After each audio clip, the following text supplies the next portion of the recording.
here on a this recording here on Saturday with my new friend Robert. Robert, welcome to Coffee with Humans.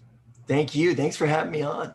So the first question I usually ask my guests, and this is a dialogue, not just a monologue, just so you know. I mean, you're welcome to ask questions back, is what inspired you to click the link to have coffee with me? Well, I love the name Coffee with Humans, and I think that in this day and age, we're losing our ability to have and hold conversations. Oh, okay. And when I saw it kind of brought to mind the Coffee and Cars with Comedians, Jerry Seinfeld. Oh, yeah. Which is, I've watched that show, and while it isn't super hilarious, it's very kind of insightful. And again, showing kind of the humanity of these stars and these people, and again, just them having a conversation. So that's definitely why I clicked on it. I'm like, hey, this guy wants to talk. I love to talk. So yeah, well, I agree with you that comedians and cars having something like coffee or something. I don't know. Yeah. Right. It's such a fun show. Yes. Yeah. I don't know. I enjoy it. It's real, but it's fake. You know what I mean? Like, who's the guy who's doing the car karaoke? Oh, James Corden. Yeah, that's just fake. But super entertaining. But it's very like, obviously he's not driving around. You know what I mean? Right. But with the Jerry, like he's on a tow truck and they're like, going like the tow truck's driving. It's very fake, right. Very staged. Whereas the comedians in cars, there's something about that yes, it's staged, but it's also quite organic, and it's just the conversation that they're having, right? And that's something that I can appreciate because, not to go off any weird tangents or rabbit holes or anything, but that really is something that our society is lacking, is sort of that organic, let's talk and let's see where this goes. We're very careful, and I think that in being careful, in being very sanitary, we're not really living, right? It's okay to go there and maybe, you say something, you're like, oh man, I probably might have offended that person or whatever. But in a real conversation, you can have disagreements, but what you're trying to do is just understand one another. It's not about being right or wrong. It's about let's understand one another. Well, also, I think the difference between, let's say, comedians and cars having coffee or whatever, I think that's the name, is that these people are very well known. And many times in this, in that example, Jerry knows these people, has known them for years. Yes. And the cool thing about Coffee with Humans, for you, and I think what's up here, but our viewers and listeners, Coffee with Humans, I just met you just moments ago, and we fumbled through all sorts of technical difficulties much longer than we normally do, which is no fault of yours or mine, but we don't know each other. And the essence, I think, of like what you're talking about is being able to have a conversation with somebody you don't know, and it's entering uncharted territory. Yes. Which is, I don't know if there is a tendency to make that sort of conversation sterile, right? Or surfacey. Yeah. And I think we have an opportunity to get past some of that, get deeper, and just meet people on a very human level, which is why it's called Coffee with Humans. Right. Because I want to get underneath the facade, the veneer of here's the things that I do for a living, and here's the things I'd love for you to buy, or if you know of anybody else who wants to buy the stuff, right? That's the veneer. Underneath of it, we're just people. Yes, and we do have these kind of prescribed sort of,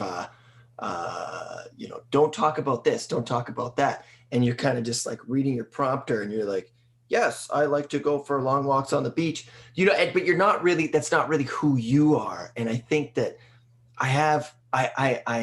I've never been one for small talk, and maybe that's why when I have conversations with people, they're probably like, oh my God, here we go again, right? Because I don't like talking about the weather, and I don't like talking about things that don't matter to me. Like I love going for, how are you doing? Don't say good. Mm. Right? That's How are you challenging. really doing? Yeah, it can't be. And I'm not always like that, right? I mean, there's times when, but the problem is that, like for example, if I go to the supermarket and, I've had like 15 whiskey sours the night before, the last thing I want to do is run into somebody, right? And then of course, you do, and they're like, hey, how's it going? And because I'm known for that very like, tell me how you're doing, right? People are like, hey, Rob. And I'm like, am I allowed to swear on here? Oh yeah. Oh, okay, yeah. Oh shit, right? Like, Right. I couldn't just blend in. Anyways, but that's the thing about being your authentic self, is that people are attracted to that. Mm-hmm. And I think that's a huge proponent in my work, is how can you be yourself, right? And that's why my show, I'm probably wrong about everything. That's where it gets the title, is like, I forever want to be a student. Mm-hmm. And I think that can be attractive to people. Like, I'm not like, hey, I know everything. I always try to come across it as, this is what I think, but please do not think it's dogmatic. Like, Right. if you have an open mind, you'll go far in life. If you're coachable, you'll go far in life. Well, and many times, yeah, to your point, being a continual learner, lifelong learner, and coachable. There's so many things that we're wrong about right now. We just don't know it. And we will find out later that, yeah. oh my God, I was so wrong about that. And respecting that about ourselves and other people, I think sets us into that posture of understanding.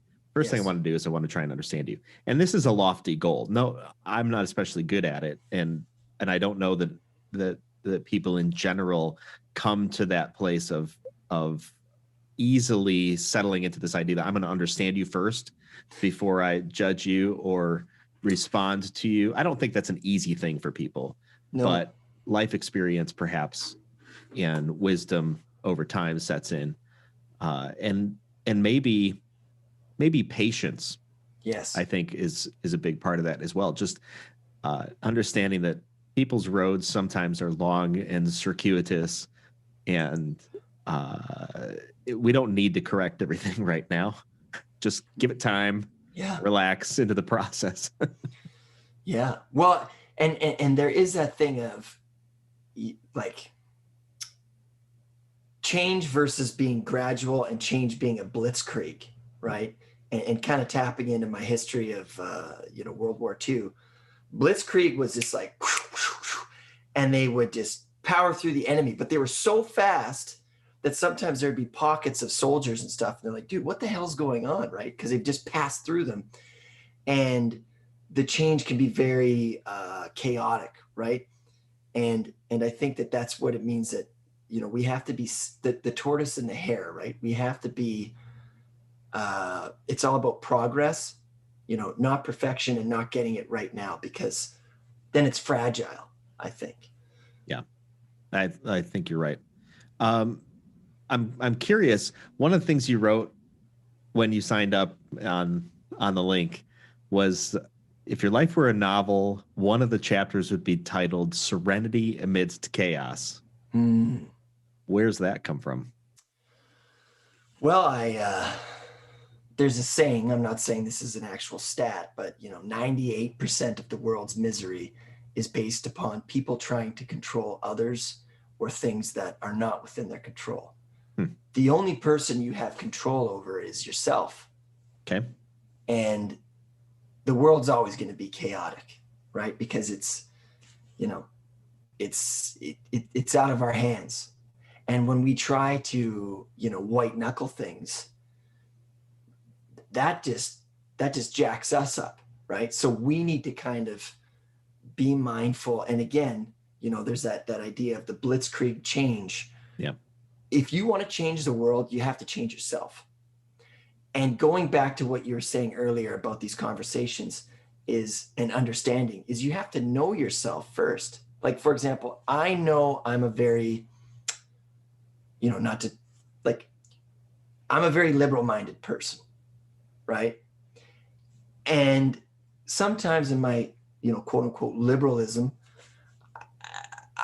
I can say things that it's like, okay, am I so woke that I need to go to bed? You know what I mean? Like, do I need to kind of just take it down a notch?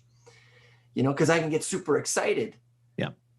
You know, so it's always about knowing yourself and just, I shouldn't be getting more worked up about this than the other person in terms of counseling, right? Because I'm a therapeutic counselor. You know, you can take a horse to water, but you can't make it drink. Mm-hmm. Going back to 98% of the world's misery is based upon people trying to control other things or other people. You only have, you only have, what's the word I'm looking for? Autonomy over yourself. And that's why you need to have serenity amidst chaos, because that's how you change the world. Yeah. It reminds me of the Serenity prayer. Mm-hmm. And maybe that's kind of part of that connection, which for viewers and listeners who don't know what this is, it's widely used in a lot of, in a lot of, 12-step program type things. Alcoholics Anonymous. Yeah. Moving from a chaotic environment into, like you're talking about, serenity. And I'll just read this here. God, give me grace to accept with serenity the things that cannot be changed, courage to change the things which should be changed, and the wisdom to distinguish the one from the other. And it goes on, and there are slight variations on that, but part of that is understanding the things that can be changed and that I have control over, or responsibility and authority over. And that's the way I like to look at it. I have responsibility for this and authority to do something about it. And I think sometimes we get confused. I get confused, right? That I want authority over something that is not my responsibility, right? Or I have responsibility for it, but I don't have in some ways authority, right? And it's kind of like a kid. Your kids grow up ideally, right? But I've got 3 kids, and they've passed through certain ages. Mm. And I remember my boys, who are now 21 and 20, they entered. You had your kids young. I did. Yeah. Yeah. I was 21 when our first kid came along, which is fine. I mean, it's great. Yeah. Oh, no. Yeah. I remember, though, when he was entering his teenage years and was sort of expressing himself and drawing his own boundaries and developing his own kind of his own country lines for himself, right? His own meridians. Yeah, exactly. There you go. I had this conversation with him and said, as you grow up, you're going to get more freedom to live outside of my boundaries. And I, at one point in time, said, I'm under no illusions that you are where you say you are at any point in time. You could say you're at John's house. That again? I'm under no illusions that you are where you say you are at any point in time. Okay. So you say you're at John's house? I don't know. Maybe you are. Maybe you aren't. And right now, it sort of doesn't matter to me, because as you age, your decisions and what you do, you reap the consequences. Mm. I have my responsibility and authority over you is diminishing, and yours is increasing. Right. And I want you to pick it up and sense that responsibility, because that's why those meridians, like you talk about, have to be drawn. An individual is taking that responsibility as they grow up and grow into themselves. And if we don't give that to them, we screw them up. Yes. And if they don't also experience the impact of being able to draw those lines and what that means in their lives, then we also screw them up. So give somebody the responsibility, give them the authority, and let them accept the consequences. And then as a father, I also feel like it's a responsibility to draw some hard lines on that. Like, you can't get too far out of bounds before, like, you got to come back in, right? Yeah. However, a lot of life, they're not irreparable decisions. You can make your decisions, and you can be like, damn, I don't want to do that again. Okay, fine, don't. Now, I love what you're saying. Like, that's a really great point. Now, I come from a family that's first of all, I love my family, and I don't mean to speak ill of them whatsoever, but there's a lot of pride in my family. Okay. And it's almost like the decisions that I make are a reflection of them as people, their values, you know, and like, trust me when I say this, I've made a lot of stupid decisions in my life. That, you know, to me, it's like, let that represent myself. Don't, that's not your burden. Like, that's not yours to take. Why are you owning it? Right? Let me own it. And I think as parents, the hardest thing is to relinquish that sense of my child's actions are a measurement of me as a parent. You know, it's a reflection of me. It's a commentary on myself. But kids are going to mess up, man. They're going to do stupid shit. Well, people mess up, right? Even when we're adults. Exactly. Like, it's a continual, I think it's a continual or a continuum of messing up and getting back up again. Like, fall, get up, fall, get up, fall, get up.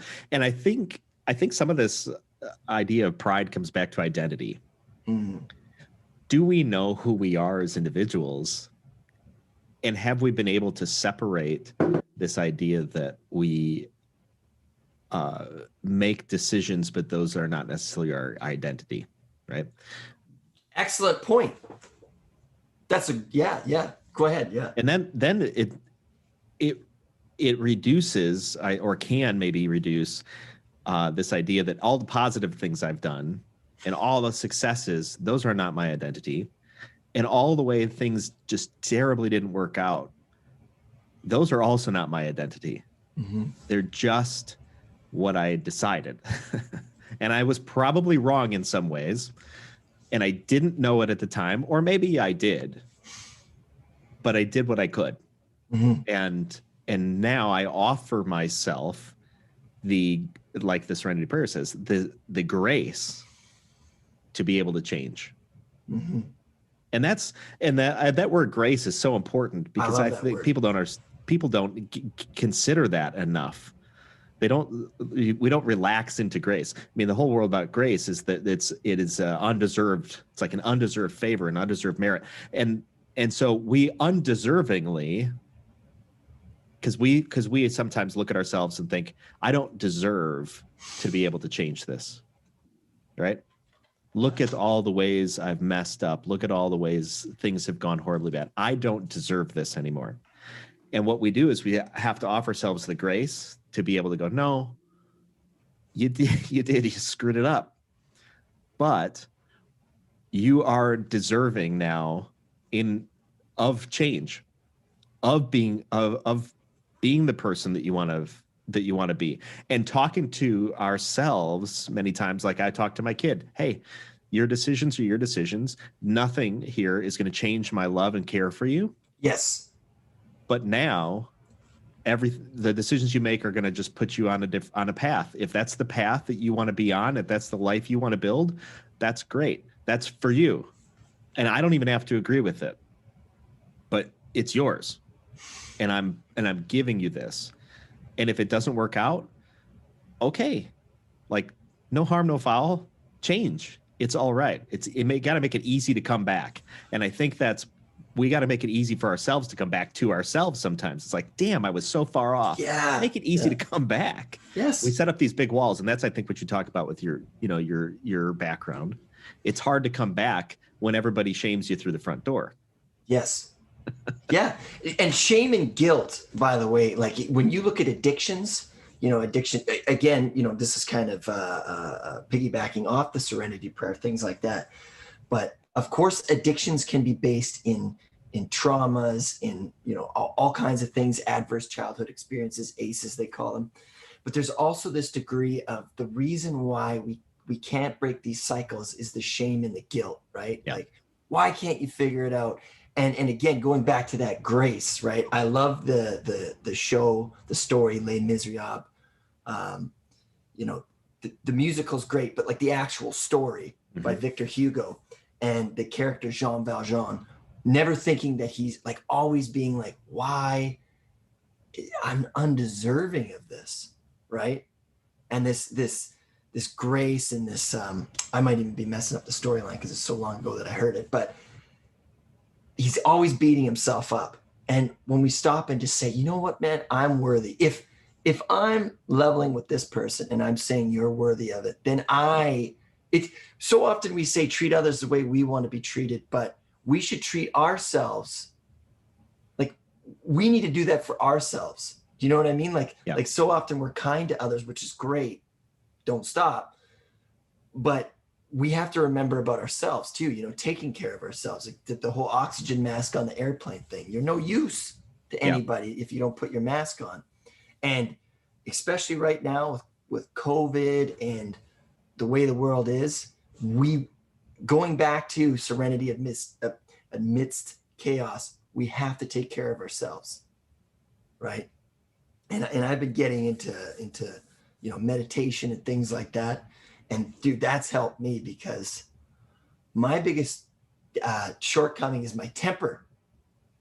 You know, if we were living in the Viking ages, I would be an excellent problem solver because I just, you know, punch my way through things. Yeah, exactly. But that's not how the world works, right? That's not how you solve problems. You have to be level-headed, right? So that tactic, that go-to of me just, you know, walking into the tax revenue agency and beating the piss out of everybody, that's not how it works anymore, right? You have to, you know, present your case. You have to work within the system, you know, because that way of working, of using aggression, it doesn't work anymore, right? So, you know, I'm going off on a tangent here. And it never really did work. No, it did. You're right, because eye for an eye makes the whole world go blind, right? But that's my go-to. Exactly. Where does it end? Yeah, it doesn't. It's the cycle, right? And the only way we can break these cycles is by putting our oxygen mask on and having that self-care for ourselves. Yeah. You brought up Les Miserables, and it is a fantastic musical, and I think it is Jean Valjean. He sings a song, and it's a fantastic song. And it goes something like, "What have I done, sweet Jesus? What have I done? Become a thief in the night, become a dog on the run. Have I fallen so far, and is the hour so late that nothing remains but the cry of my hate, the cry in the dark that nobody hears, here where I stand at the turning of the years." And it subsequently goes on to talk about how he's put in jail for stealing a mouthful of bread. Yeah. He was trying to feed. Exactly. He's trying to feed himself and other folks, take care of himself, take care of other people. And yet he's stuck now. Forever a prisoner. Branded as, you're a thief. Can I even recover from that? Right. And that's what that whole song is about. Did you remember that riff just off the top of your head? I did. I know that is impressive, my friend. I know the song. It was going through my head. I was going to sing it, but then I thought, no, that's weird. Yeah. Well, you know what? I used to be a big partier, right? Yeah. And not so much anymore. I have a daughter, and the funny thing is that really what I did when I was, you know, killing my liver is I was doing this. I was having real conversations with people, but because of alcohol, I was able to shut down my prefrontal cortex, and I could just be myself, right? Whereas, you know, right now I'm being myself, and I'm not hammered, right? I'm not three sheets to the wind. Yeah. So I kind of came to this realization, well, wait a minute, I really enjoy having meaningful conversations. Why don't I just do that, right? And where am I going with this? But, right, so when I was hammered one time, I would just sing the One Day More song, and like this guy, we would all sing it, and it was like, to fly on the wall, they would be like, WTF is going on in this room right now? But anyways, it was great. But yes, the other character that's really cool is the detective. What's his name again? I can't remember. Yeah. But he's is it Clouseau? Detective? No. I don't know. I think that's that's got to be I think that's a show. Yeah. But Detective from Les Miserables. I'll find out. But anyways, he was such a rule follower. Javert. There you go, Javert. Yeah. Yeah, absolutely. You were saying he's a rule follower. Yeah. Yeah. And he had no, you know, everything was by the book. And even though Jean Valjean stole the bread to feed his sister's child, he broke the law, right? And Right. he was forever a criminal. He could never change. And that's why at the end, and I won't spoil it for people, but he realizes that he was so closed-minded in his view of the world. This is the detective, that he couldn't change his mind, Right. you know. And that's where I think a lot of misery and pain comes from, is that we're unwilling to change. Yeah. Because change is growth, right? Like you said, we're always learning and we're always students. You know, the I think moment at the this harkens back to conversations I've had recently, that it's usually some sort of emotion that we're unwilling to face, we're unwilling to talk about, right? And so whether it's a person having, difficulties in a relationship, or a person who's having difficulty with themselves and the relationship with themselves, right? Getting themselves into, like you talk about, addictions or something like that.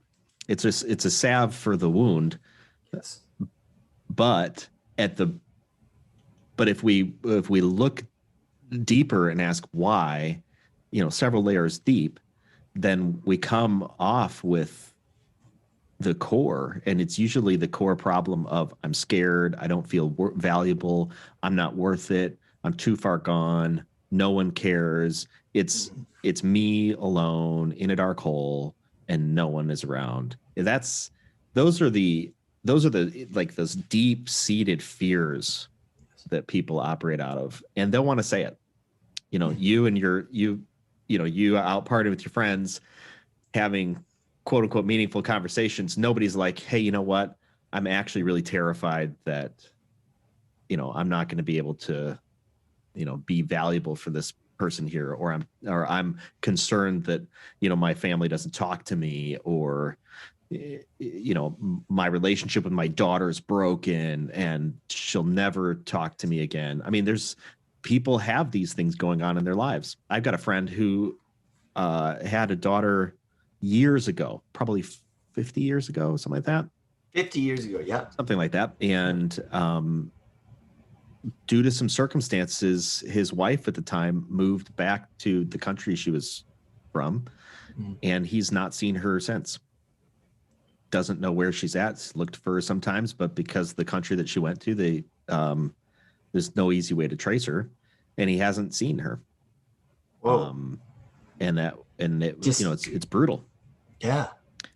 But 50 years later, he talks about it, but you can see his whole countenance changes, and rightly so. Like, I've got a 14-year-old daughter. I could never imagine that somehow she would just like get up and go someplace and never see her again. And no, I would go back. Horrible. It'd be unbelievably difficult to reconcile that. And that goes back to, what's my default, and that's to Viking my way through things. Right. I would try and figure that out. And I think that, going back to addictions and partying is, sure, you're right, meaningful conversation, but why are we doing that? Is we're trying to escape. Right. And while we might not say, oh my God, I'm terrified of my own mortality, we try to shut off that part of our brain and just revel in the now, right? It'll go away if I don't think about it. Yeah. Woo! What's the international sign of I'm having a good time? Woo! Right? But really, to me, that's a sign of existential, angst that's just unexplored, right? Just trying to shut your mind off, which is why I've gotten into the practices of Buddhism. Okay. And the Buddha says that all things are fleeting, the good, the bad, and the indifferent. Everything is temporary. And when you sit with yourself and you meditate, I try to do 30 minutes a day. That's so good for your brain. I'm not looking at my phone. I'm not listening to, my pretentious vinyl record collection. I'm not reading books, right? I'm just with myself, and my brain is catching up to my body. Mm-hmm. And there's just something, there's a remedy there that I think we can all access, going back to, if you want to change the world, change yourself. I love that word. And what you said, how you said that there's a remedy. There's a remedy there. And it is a sweet medicine to be able to sit quietly and recognize, I think, the unique place that we all as people hold in the world. Because set apart from everything else that exists, people have, I think, and I think you'd agree with this, we have three unique capabilities. I got my pen ready. All right. Go ahead. One is to name our present reality and name a different future. Only humans can do that. Nothing else in all of creation is able to do that. Stories, yes. It just exists. Everything just exists in its own space. And if its reality changes, it dies. We, however, can name our present reality and we can name a different future. Second, we can create that future. We can create new things. We can create new habits. We can create new patterns. We can create new beliefs. Everything else just exists. It just does what it does. A dog just randomly licks its butt. Yeah. A human would be like, I'm tired of licking my butt. Yeah. And they'd change. They'd create a new habit. And then the third is destruction. We have the ability to destroy things that we needed, and we destroy them out of ignorance or foolishness or spite or anger, or we destroy things that we needed or that we no longer need. Things that worked for us in the past, and we're like, I'm done with this. It's got to go. And we destroy them. We throw them in the trash. Those hurts and hangups and the patterns that we used to follow, we don't need those anymore. So we have naming, creating, and destroying. Those are three unique powers, and I think responsibilities and authorities that we as humans get. And nothing else in the world or in the universe gets those things. Dude, I've been holding back my wanting to go like, woo! Unreal. Hey, did you come up with that? No. Where did you hear that? Genesis 2. Okay. Isn't it amazing how the Bible, Holy Scripture, it's timeless. It's infinite wisdom. It will always thank you. Yeah, it's transcendent wisdom, right? Anytime you look, and you said, you started studying some Buddhism. Anytime you look in whatever religion, at some point in time, it comes back to this point of, listen, relax for a moment. All of this stuff takes care of itself without you, and yet needs you. And it needs you to take good care of it. Take good care of yourself, take good care of other people. And we could go deeper than that. We could say, well, why? Yeah, we could ask the question why. But even at just that basic level, you have the opportunity, and every religion has it. You have the opportunity to name your present reality, set a different reality in the future. You have the opportunity to create that, and you have the opportunity to destroy things that no longer serve you. That's what is that verse? It's the beginning of Genesis 2. So here's the framework. I'll set it up for you. In Genesis 1, God creates the heavens and the earth. And you can argue with it and say it was 7 days, it was 7,000 years, or 7 million years, 7 billion years. It doesn't make a difference. At one point in time, there wasn't, and then there was. Okay. Yes. And then in Genesis 2, right at the top, there's this little verse that goes totally unknown, I think, to most people. One of the verses says, and God created everything, and then he created man. And it's almost like the feeling I get it from is like, God created everything, and by the way, you didn't. That's how I read that. It's kind of like, checkmate. You didn't create this. And then right after it says, and then God brought the animals to the man to see what the man would name them. That's the verse. God brought the animals to the man to see what the man would name them. It is profound. And here's how it is so profound. I have this vision of a child, a son or a daughter, standing there with a father, a parent figure, a good parent figure, standing right behind them. And up comes this gift. And the kid says, what do I do with this? And God says, name it. Do something with it. I gave it to you. And the kid's like, are you sure? But what do I do with it? With anything you want. I gave it to you. All of this stuff is for you because I did all of this for you. It's yours now. You want to destroy it? Destroy it. You want to name it an aardvark? You want to name it an elephant? Do it. And there is this continual, I think, growth pattern in ourselves to take hold of that moment and know that it was given to us to do great things with. Right. And when we don't, there's also God behind us saying, when we go, I really screwed that up. Yeah. He's like, you did. But hold on just a minute, because you're not in charge of making sure this thing continually spins. Mm-hmm. I still set the boundaries. Just remember, I created all this stuff. Yeah. And I gave you the responsibility and authority to do whatever you want with it. Name it, create it, destroy it, and not you alone, because it wasn't good for you to be alone. You got to go do it with somebody else too. And work it out.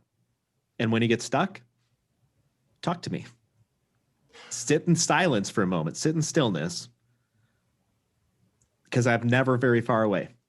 I've heard that praying is when you talk to God and meditating is when you listen. I want to cite, I don't know who said that because that's not my words. I want to cite, I don't know who said that, so I can't cite that properly. But I thought that was interesting because when we pray, we're like, okay, think about how a child prays, or I'll think about how I prayed when I was a child. Let's make the subject myself. Oh God, can you please make me get an A on my paper, right? Right. And it's like, what am I thinking? Like, you shall get an A on your paper, like, what's my understanding there? Yeah. Whereas now it's like, that's again, that serenity piece, like, just let it trust. See, my biblical, my scripture remembrance is not that great, but something about to know the Lord God yourself, something like that. But it's about we have to kind of like, we're vessels. Do you know what I mean? We can be vessels, or we can be, like you say, warships. Like, how are we going through life? Well, I think we're meant to go through life. Are you thinking of the verse where it says, what does God require of you? And the response is to live justly, to love mercy, and to walk humbly with God. And are we doing that as a society? Continually? No. Exactly. And continually, yes. All at the same time. And that's where I think we at the end of all of our striving, and this goes back to your serenity amidst chaos, at the end of all of our striving, the hope and the response from God is you can enter my rest. That's the wording. What do we get? You can enter my rest. And think about this. How many times have you've striven, is that the past tense or present, whatever it is? You've strived so hard to simply be able to sit quietly. Like, we work so hard to be able to just sit down and go, I can relax. I can breathe. We work so hard to get money, to what? rest. Blow it. Yeah. We we sit in our chaos and try and work it through when we just want to rest. I mean, every single one of us were just like, I just like to rest. I just like And to that's know the that balm, I'm okay. the balm of the soul. Rest, sleep, you know. Absolutely. And You that's want where to do something profound, do nothing. right. And that's where in pretty much any teaching, I mean, if you look at it from the biblical perspective, it's like, hey, look at the flowers of the field. They don't work, they do nothing. And yet if you inspect them, if you look closely, they are put together so much more beautifully than anything you've created. And actually by them just being, right? Yeah. Like you Right. say, they are doing their job, Right. pollinating And the assurance, stuff. the assurance is that God takes care of them. That's what he says. Right. Because there's that trust. Doesn't God take care of all of that stuff? And they're put together so beautifully, and you could just walk over them. You person could just walk over them and destroy them and give it no thought. And yet God has taken care of all that stuff. And how about you, person, who all of this stuff was given to name, create, and destroy? You were given responsibility and authority over this place. How much more so is God going to take care of you? Yeah. Take care of the field, the flowers of the field, which are here one day and gone the next. Well, and I mean, I'm not like I say, my beliefs are eclectic,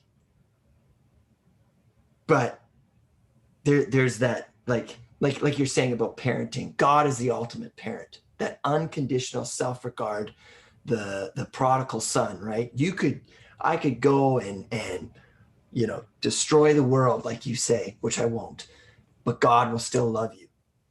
And that's just something that we can't even understand. We can't fathom that. We can't fathom that. Our brains, like you say, with our ability to tell stories and the narratives, right, which is what makes us such a significant species, is our ability to tell and create stories as well as destroy them. And just that unconditional self-regard that is forever and always. We can't fathom that. Try as we may, and we always fudge it up. Right. But we all want it. Yes. Yeah. And that's why I think for me, one of my big things is the divide, the meridian between religion and faith. I don't really, I don't go to a church. It does not mean that I don't have my set of beliefs, my core beliefs. Everybody has their set of beliefs, and everybody has faith in something. You could call it faith in God. You could call it faith in yourself. It doesn't matter. You have faith in something, and it seems that our beliefs, many times we don't even understand our beliefs. So if you want to talk about faith, spirituality, we all have some framework that we either are in the middle of understanding or not, and we never fully even understand, I think, sometimes what we believe, because we enter a new situation and we find ourselves in this like, God, I believe, but help my unbelief type of situation pretty constantly. The second guessing of ourselves. Sometimes. Yeah. And because there's that second part of it of working it out. I believe certain things and then I work it out. And then I come to a new situation. You're like, the way that worked out, hold on a second. That's not what I wanted. Okay, well, now really, what do I believe? And then we eventually there is those boundaries, I believe, on life that when we explore them, we come to the boundaries that God set up.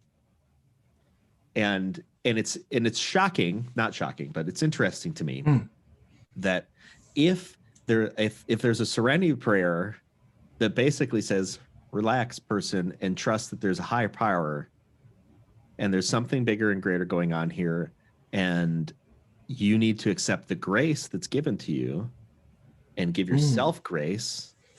If that's useful in the darkest moments for people, why isn't it useful all the time? Prodigal It's son. what? It's just held for folks who find themselves in addiction. That's absurd. Right. It either stands the test here and everywhere, or it stands no test. And that's where we sometimes, in our processing and our striving and are like, hey, look what I did, see how it worked out, right? And then all of a sudden we find, like COVID, like boom, these things that we've trusted in are ripped out from underneath of us. And so many people are like, and now what? I thought I had faith in a job. I thought I had faith in this, and I thought I had faith in that. I thought this is what isn't who's gonna, where am I? What am I? And spiral out. These artificial constructions, Totally. and artificial in the sense that they're built by us. It's just things we made. Yeah. It's our ability to create. We created all this stuff. Yeah. But what we find, and I think this is a grace in and of itself. What we find is that when all that stuff is destroyed, we get this foundation of us once again back in the garden, right? Where we're like, hey, I'm naked. And God doesn't say, you're right. Oh my God, I cannot believe you're naked. Right? Right. He says, who told you you're naked? Which is kind of like saying, I've known all along. Right. Oh, you don't have it figured out? I knew that. Like, oh, you screwed it up? I know. I've been here the whole time. Relax for a moment. Do you realize that never changed our situation here? That never changed my love and care for you? Just like, I'm just so happy you admitted it, because now you have the opportunity to change. Humility. Prior to that, you didn't have the opportunity to change. Yeah. If grace is so freely given, who's the only person who cannot accept grace? Me. The paradox is the only person who cannot accept grace is the person who thinks they don't need it. Oh. That's the paradox of course. Grace. Yeah. Who's the only person I can do it myself. Yeah. So if my kid is forever my son, always, how can he not be my son? When he says, you're no longer my father. But even then, he's still your son. Even then he is. Right. Which means he could always return. That's why I love the prodigal son. Yeah. I agree. I think that parable is so perfect for, there's this idea of how much further can we go before we've gone too far. Mm-hmm. Right? Is there a point of no return? I mean, you think about artificial intelligence, and it's like, hey, listen, I am excited. You know what? Here's why I'm excited. Okay. Get to anything that we've created as people. Let's say poetry. There's some poetry that's written, and it's argued like who wrote it. We don't know anymore. And so what linguists do is they look for like fingerprints of the person who created it. Mm-hmm. Now, if we work off the paradigm that God created all this stuff around us, as deep as we want to look, as many questions as we want to have, as far as we want to pursue, at the end of it, you will find the fingerprints, the telltale signs of who created it. And so I have no fear at all. Search, explore. You know why? Because it was all given to us to search and to explore. Yeah. And go as because far we can and as do deep it and as wide and as far as you want. Yeah. Elon Musk has this quote on SpaceX's website, and it says, you're going to go to outer space because he fundamentally believes that exploring the universe is much more interesting than not exploring the universe. That's like the paraphrase of his quote. It's like, well, duh. Yeah. So yeah, go explore the universe. What are you afraid of? I'm not afraid of anything. Let's go build rocket ships and explore the outer reaches of the universe. Yeah, for sure. Why? Because it was all given to us. Exactly. Anything amazing. we could do, we could have done all along because that's God. Like I don't believe in God because I've never seen him. Well, look at your hand, God. Look at this. God is, you know what I mean? Like I know I At might one sound a point in little time, new they agey. thought the atom was the smallest particle, and they were like, "Oh my God, but there's atoms," right? And then they were Right. like, "Oh shit, there's protons and neutrons and what? Yeah. Electrons? Okay. Oh no, there's something smaller than a proton. Oh, oh, wait a second. There's something, and like That's an excellent explore, point. go deep, Yeah. move, and what we'll find is that the thing we believed a decade ago or 100 years ago, a century ago, is not the same things we're going to believe a century from now or a decade from now. We're going to I change, agree. and our Yeah. understanding today is going to change pretty remarkably as we learn more. I mean, even think about history. This is why I have a problem with religion, is because it's by man. Hmm. It's like the talking about architecture, right? And this idea. This is just my perspective. Please disagree Sure. with me.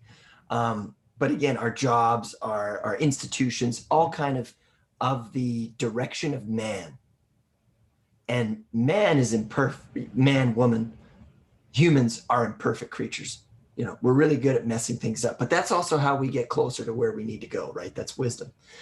Anyways, but faith, again, you look at the book of Songs, and it's this very individual relationship with God that I don't know who Songs was. Was it Daniel? King? I don't know. My knowledge is not very good. But anyways, whereas religion is down through history, we've seen, you know, people use and abuse power. But that wasn't God that was doing that. That was us. Mm-hmm. We're the people that enslaved other civilizations, right? Yeah. And abused other people, and you know, went to when European colonizers, missionaries came to Europe, we said convert or die. That was us.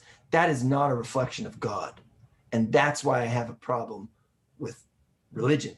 Yeah. But you ask me, oh man, I believe in God. It's evident, right? The fact that when we die, you know, and people are like, well, I don't know what happens after. That's not ours to understand. It's not our minds to fathom. I mean, we're getting there, but well, you're a therapeutic counselor, you said, and so yes, the things, the inner workings of the minds and the heart, clearly are much more complicated mm-hmm. and much more intangible than what we can understand. Yes, And yet there are some very basic things that if we all work towards seem to clear out a lot of the clutter. And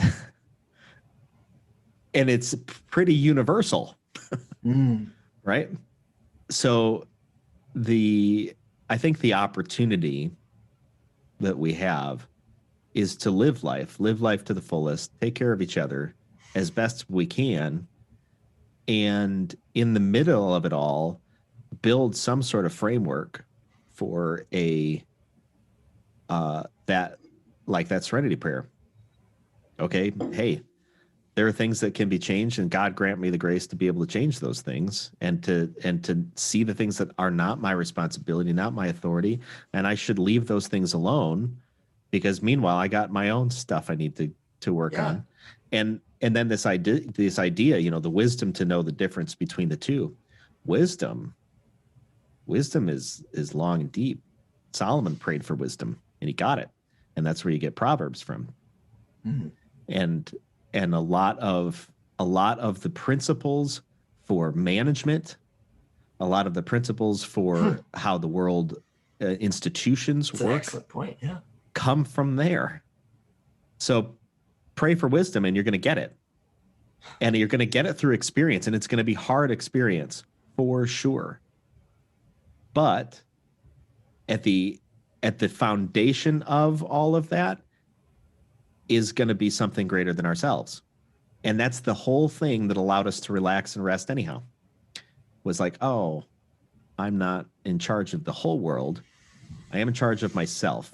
And then when I screw it up, I got to go back to, hey, God, yeah, I seem to have mislabeled this creature. Oops, I trampled on this. I didn't realize what I was doing. Or, hey, I did realize what I was doing. do I get a, are we okay? And I think that pretty universally, we all want to find ourselves in those situations. And I get it. When we're in the middle of those things, it's much harder than that. It's much more difficult. It's much more gut wrenching.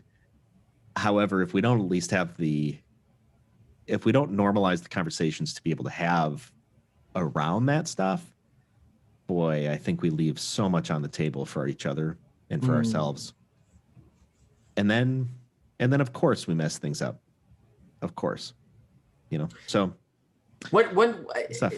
one thing I like about that too is, again, this idea of how we view things. Oh, our minds are a mixed blessing. Well, that's because we're not using it perhaps the way it should be. You know what I mean? When we're not doing things, it all comes down to intent.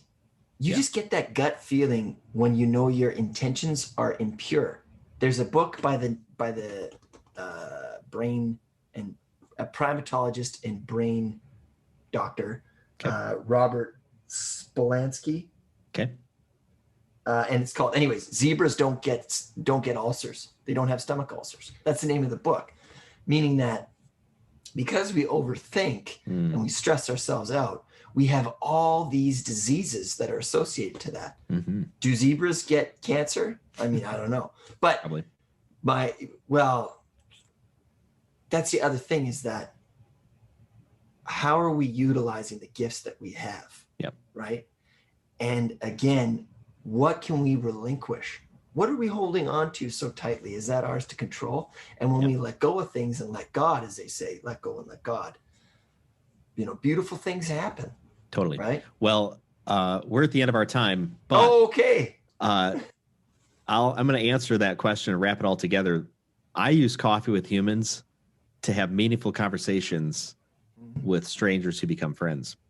And I think that when two people or more get together, it's a sacred opportunity. It is. To figure out what we want to name, what we want to create, and what we want to destroy, and we have to do it together. And that's my hope for Coffee with Humans. And I think I'm going to go out on a limb here and say that this conversation has proven once again that if we set that intention, great things can happen. Absolutely. So thanks to our viewers and our listeners for joining us. This has been Coffee with Humans. Thank you very much. One of the things I love about Coffee with Humans are the raw conversations I get to have, meeting new people just like you. If you or someone you know should be on Coffee with Humans, go to coffeewithhumans.com. Remember, the only rule is no sales calls.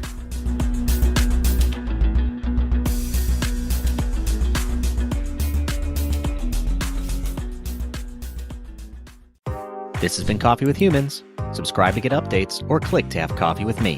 coffeewithhumans.com.